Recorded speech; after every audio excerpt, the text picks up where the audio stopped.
कुब्जा कौन थी और भगवान कृष्ण ने कुब्जा का उद्धार कैसे किया? पौराणिक कथाओं के अनुसार जब भगवान कृष्ण गोकुल में सभी लीलाएं समाप्त करने के बाद युवा अवस्था में बलराम और कृष्ण मथुरा जा रहे थे, तो उन्होंने सबसे पहले नगर भ्रमण करने का मन बनाया। श्री कृष्ण और बलराम जी एक साथ मथुरा नगरी में घूमते हुए आगे बढ़ रहे थे। मथुरा नगरी के वासी उन दोनों के दिव्य दर्शन करते हुए खुद को धन्य महसूस कर रहे थे। दोनों भाइयों की छवि कुछ ऐसी थी कि जो एक बार देखता बस देखता ही रह जाता।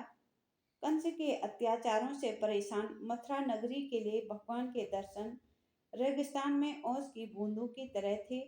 सालों से पथराई आंखें भगवान के दर्शन कर नम हो रही थी। तभी रास्ते में एक कुब्जा नाम की स्त्री मिली। उसकी पीठ में एक कुबड़ निकला हुआ था। इस कारण से सब उसे कुब्जा कहते थे। वो कंस के लिए चंदन का लेप तैयार करने का काम करती थी और इस वक्त एक कटोरी में लेप और उपटन भरकर कंस के महल की ओर जा रही थी।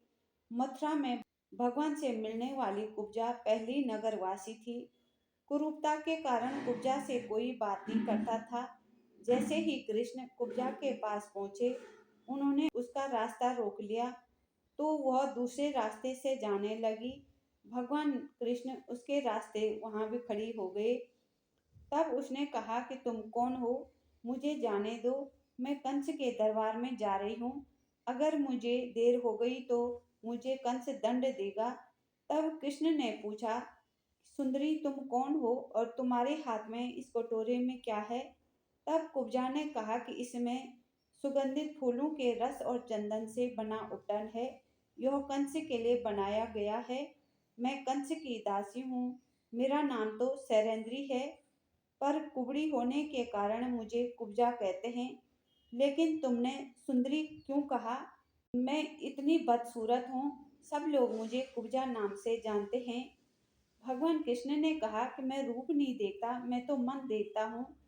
मैं आपका मन देख रहा हूँ, आपका मन सुंदर और पवित्र है। कुब्जा ने कहा कि आप मुझे कुब्जा कहते मैं सह लेती, लेकिन सुंदरी कह के इस कुरूप स्त्री का आपने मजाक उड़ाया है। कृष्ण ने कहा कि सुंदरी मैं झूठ नहीं कह रहा हूँ, जो सच है वही कह रहा हूँ। कृष्ण ने कुब्जा से उन्हें चंदन देने को कहा।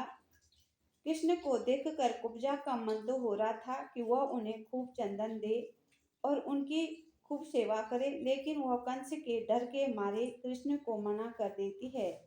कृष्ण ने कहा कि जिसका हाथ में पकड़ लेता हूँ एक बार, उसका कोई कुछ नहीं बिगाड़ सकता है।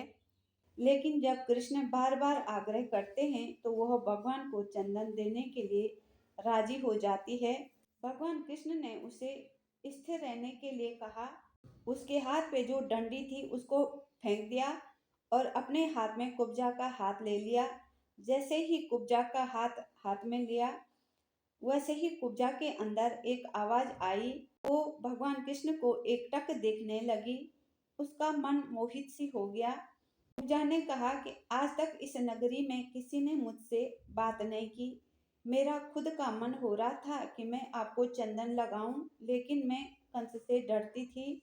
तभी भगवान नीचे झुककर अपने एक हाथ से उसकी ठोड़ी को पकड़ते हैं और उसे ऊपर खड़ा करने की कोशिश करते हैं। कुब्जा धीरे धीरे सीधे खड़ी हो जाती है और भगवान के आशीर्वाद से एक सुंदर स्त्री बन जाती है। श्री कृष्ण ने कहा कि रामा अवतार में तुमने मेरी बहुत भक्ति करी है। तुम्हारा मुझ पे एहसान था। जिस श्राप के कारण तुम कुबड़ी बनी थी, कुरूप बनी थी, उसका समय पूरा हो गया है और कुबड़ी एक सुंदर स्त्री में परिवर्तित हो गई है। कुब्जा ने उसके बाद अपने हाथों से लेप को भगवान कृष्ण के पैरों में लगाया है। भगवान के चरणों में सर झुका के भगवान चले गए। इस प्रकार कुब्जा का उद्धार भगवान श्री कृष्ण ने द्वापर युग में किया है।